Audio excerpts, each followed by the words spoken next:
This is Covering the Spread, part of the FanDuel Podcast Network.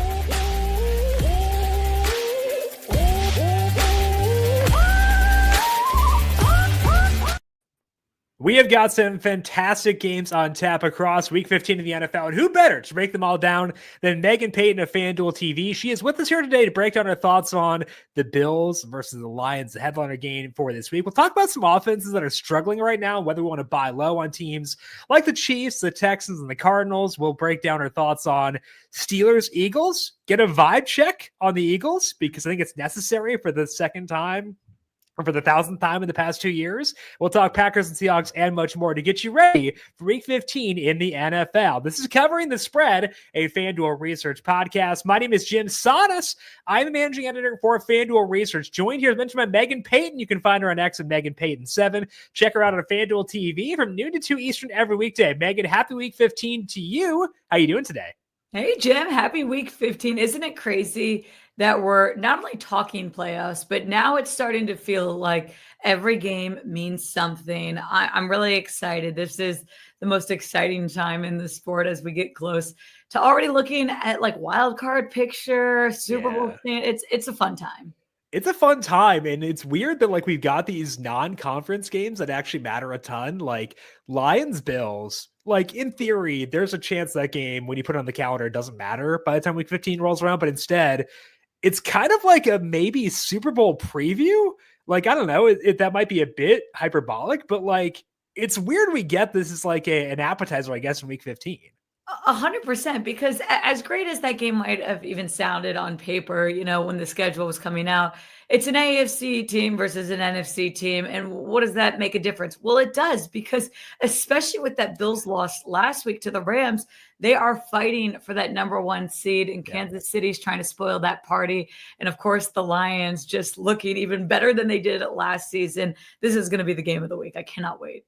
And the Lions fighting for the one seed in the NFC with a team that hates each other. It's great. Yeah. So we're going to talk about that, talk about the Eagles and the Steelers and much more, and Meghan's best bets for Week 15 here in just 1 second. But first, a reminder to make sure you are subscribed to Covering the Spread wherever you get your podcasts. Our breakdown of the college football playoff bracket is now posted. Dr. Ed Feng joined me on Wednesday breaking his thoughts on bracket strategy. We talked about his favorite national championship pick at FanDuel Sportsbook, other bets that Ed likes, and much more. Find that by searching for Covering the Spread wherever you get your podcasts. Also, if you like what you hear, make sure you leave us a 5-star rating and review as well. Of course, on this YouTube page as well. Tomorrow, talking NFL player props with Annie Nader of FanDuel Research. She'll lay out her favorite props for Week 15 at FanDuel Sportsbook, 10 a.m. Eastern, live on the YouTube page. Get ready to tackle the NFL action with FanDuel, America's #1 sportsbook, because right now, new customers can bet $5 and get $150 in bonus bets if you win. The FanDuel Sportsbook app gives you everything you need to place live bets on the NFL, all in one place. So when you get a hunch in the middle of the game, you can check out the latest stats, view live play-by-play, and so much more on the same page where you place your bets. You'll get started with $150 in bonus bets if you win your first $5 bet. Never waste a hunch and make every moment more. FanDuel, an official sportsbook partner of the NFL. Must be 21 plus and present in select states. For Kansas, an affiliation with Kansas Star Casino, or 18 plus and present in DC. First online real money wager only. $5 first deposit required. Bonus issued as knowledgeable bonus bets, which expires 7 days after receipt. Restrictions apply. See terms at sportsbook.fanduel.com. Gambling problem? Call 1-800-GAMBLER.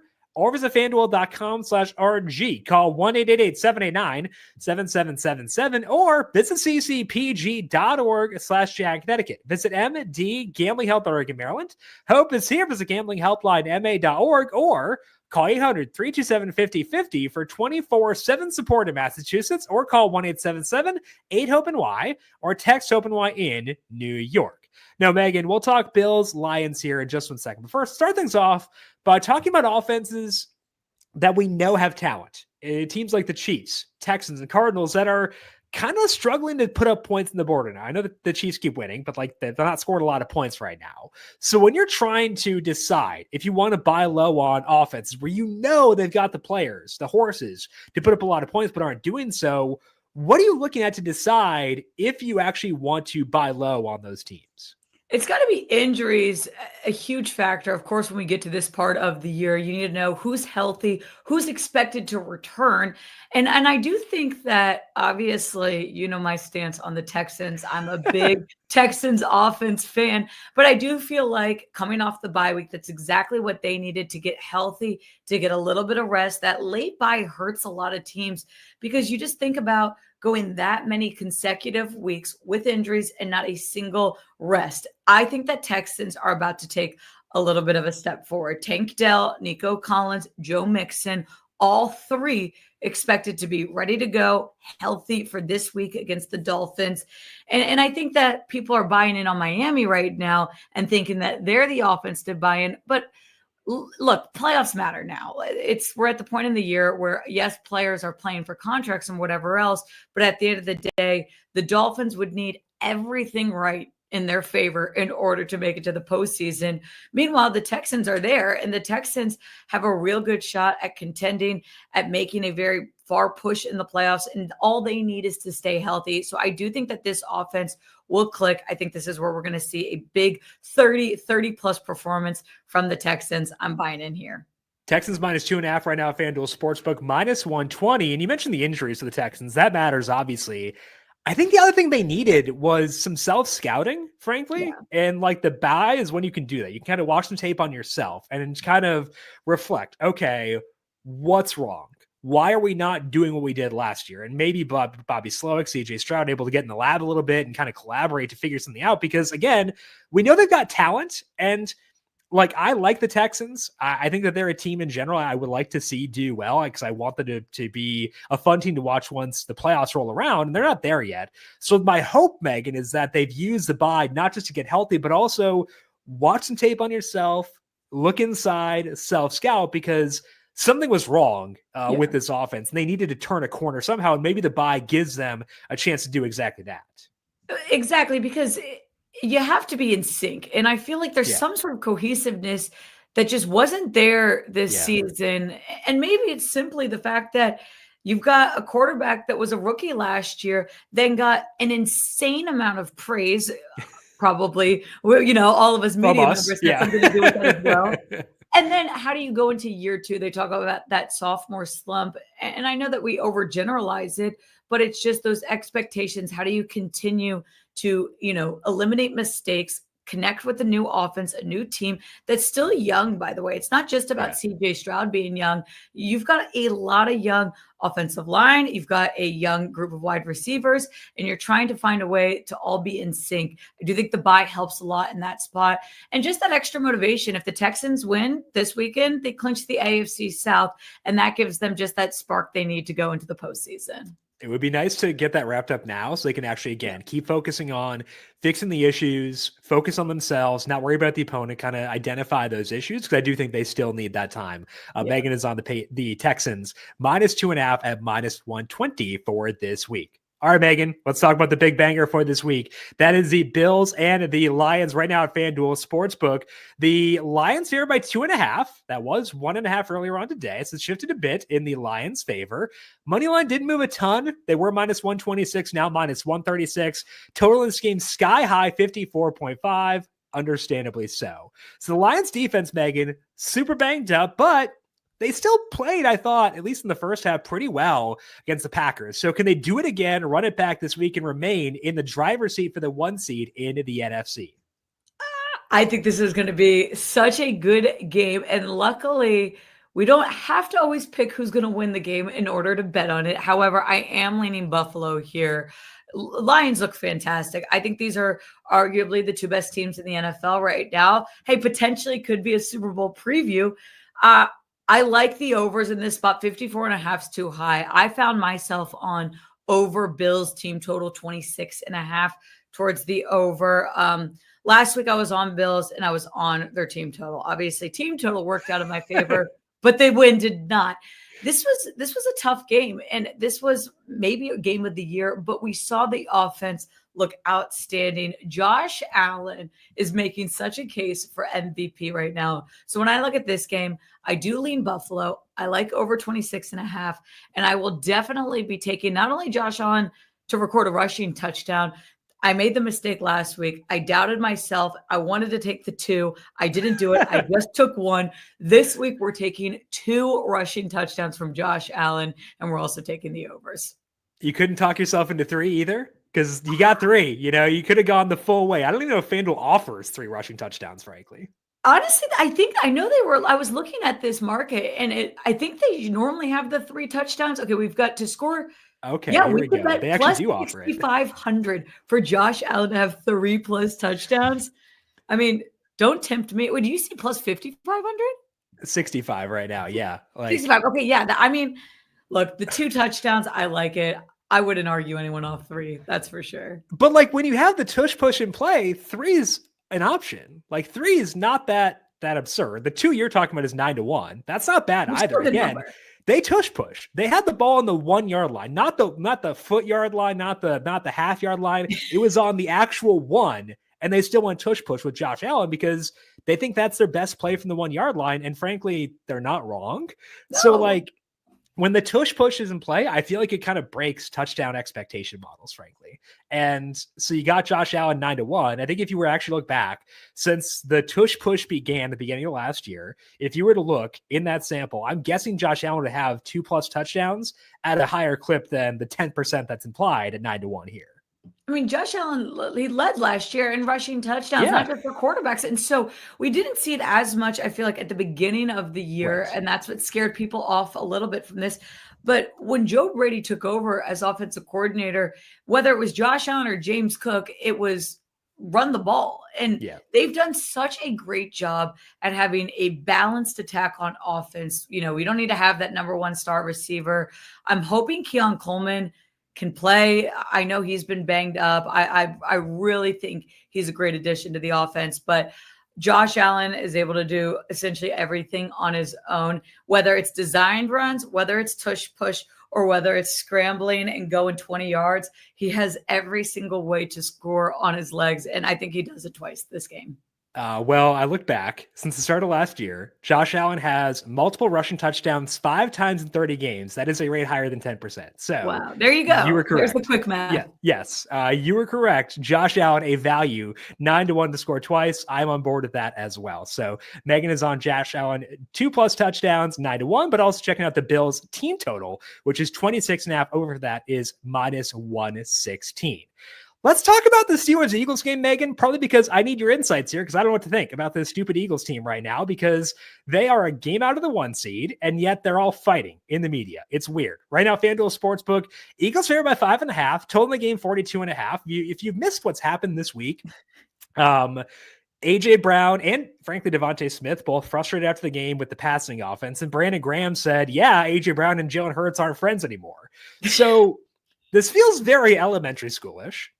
I don't know how I don't have a ton of experience trying to do psychology with elementary school kids. Maybe you do, but I don't know what to think about this Eagles team right now. They're 5.5-point favorites against a very good Steelers team. Not sure on George Pickens as of yet, but can the Eagles cover a 5.5-point spread despite the weirdest vibes possible for a good team in NFL history? They can, and I have them covering here, and I'm almost just trying to block myself from hearing the outside noise because it's wild. Winning changes bad locker rooms. Isn't that the whole point? Right. You're trying to create a winning culture. Well, the Eagles are winning games, yet they're still unhappy. And I could go on a whole rant. I do think it starts up top and early on in the season, even before the season started, it ended bad. We had all of the question marks surrounding Nick Sirianni, and is he the one making decisions? Is he the one that Jalen Hurts is, actually going to? And obviously we're dealing with some off the field issues. However, I do believe winning changes that a lot. And the Eagles are on a great win streak right now. They are the second best team in the NFC. I do think that the Lions are a significant step ahead of them.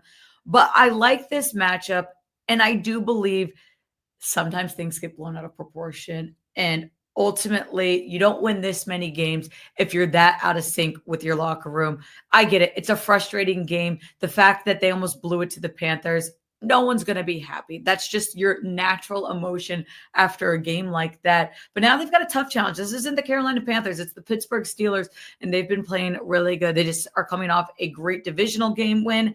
I think that we'll see, and maybe it's because I haven't been as high on Pittsburgh as a lot of other people have been. I think we'll see a little bit of a drop off from Pittsburgh.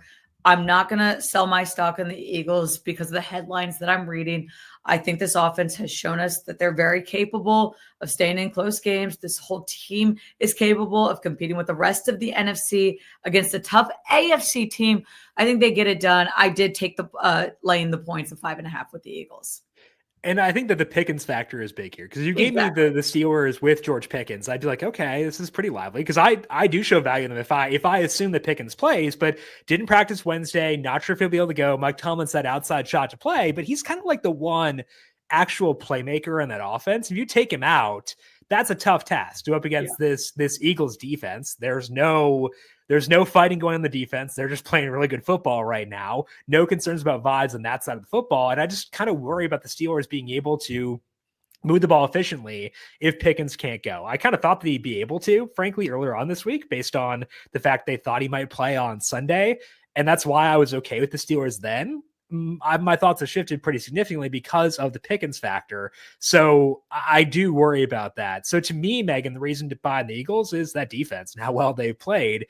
And that allows me to kind of pretend whatever's going on with the offense just doesn't exist right now. Well, you're right. There's no drama that we're hearing about their defense, and they've got essentially the best pass defense in the NFL. And now you're going to go and take on Russell Wilson and the Steelers, who are probably going to be without their top receiver. What does that mean? They're going to just run the ball and just rely on Najee Harris? It's not going to go as smoothly for them when they're dealing with that many injuries and they're going up against a really solid defense with the Eagles. I know it's tough when you hear all those headlines and you don't love it at all when the quarterback and top receiver aren't getting along, but I wouldn't freak out too much. And if and when we think George Pickens gets ruled out, this line could shift more towards the Eagles' favor. So I think the 5.5 number is a good one to jump on.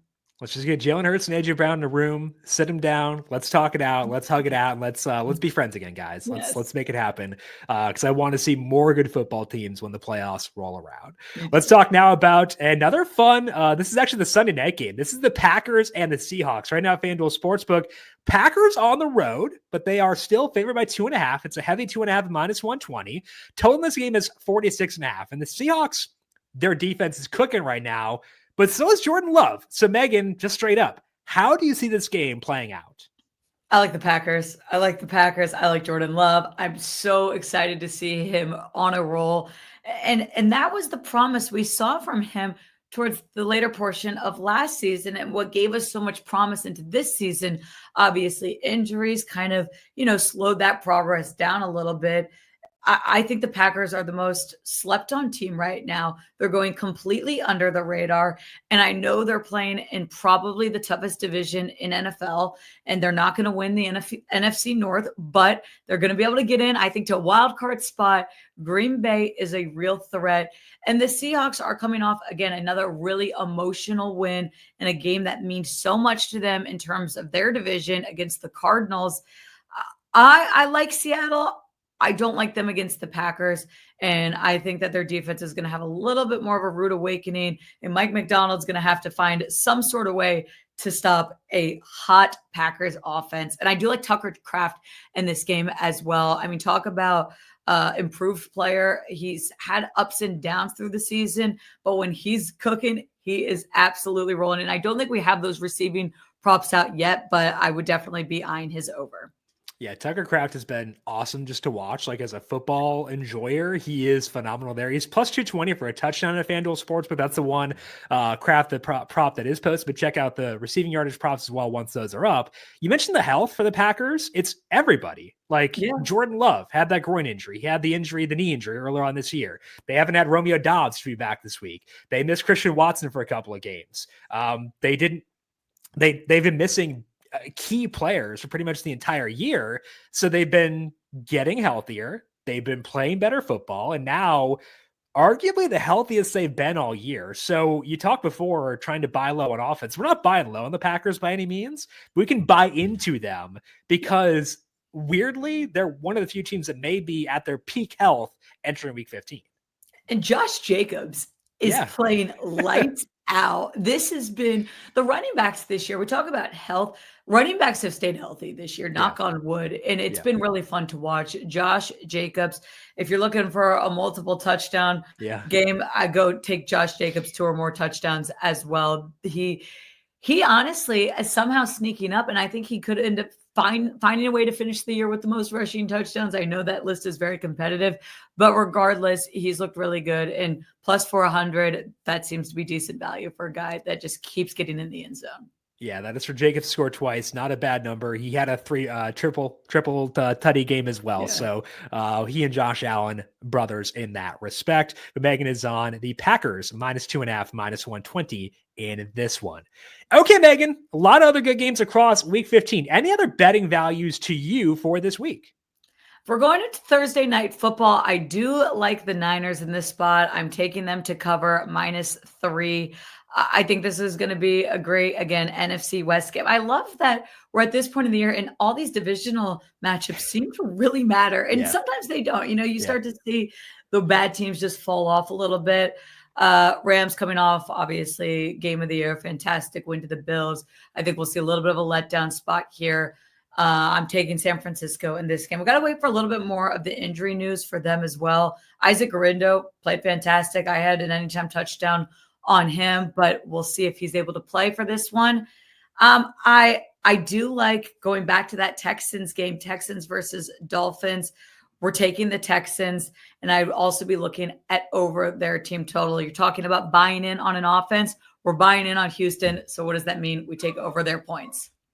The team total right now for Houston is sitting at 24.5. Over is -104. So the key number 24 there, but still only -104 to get towards the over on that one. Going back to the Niners with them, they just looked good, Megan. And like we talked about bad vibes with the Eagles, the vibes were finally good for the Niners last week. And I feel like once you actually have kind of like, they had to just get it off their chest. They had to get a game out there where they actually played good Niners football once again. I know that Guerrero got banged up during that game, but there was no Trent Williams. They still played really good football in that one. Nick Bosa able to practice on Wednesday too, so he might actually be back out there defensively for them as well. They needed a game where they looked competent, and they had that. Purdy wasn't having to scramble as much as he had been previously. It kind of looked like the Niners of old, so I'm with you where they're at least interesting once again. I love the Rams, like in general. Like they're a phenomenal team too, but like that should be just a really fun game on Thursday night. And I feel like everyone made a big deal about the Niners locker room, but they didn't have the same kind of issues that we've seen, Eagles, Cowboys, whoever else. It's not like certain players and certain coaches aren't vibing. It's really just been a misfortune of injuries for this team. And now that they are getting a bit healthier and they're still somehow in it in terms of playoffs and postseason, at the end of the day, once we get to playoffs, everyone has that kind of clean slate. And the Niners know that, and they know they're capable.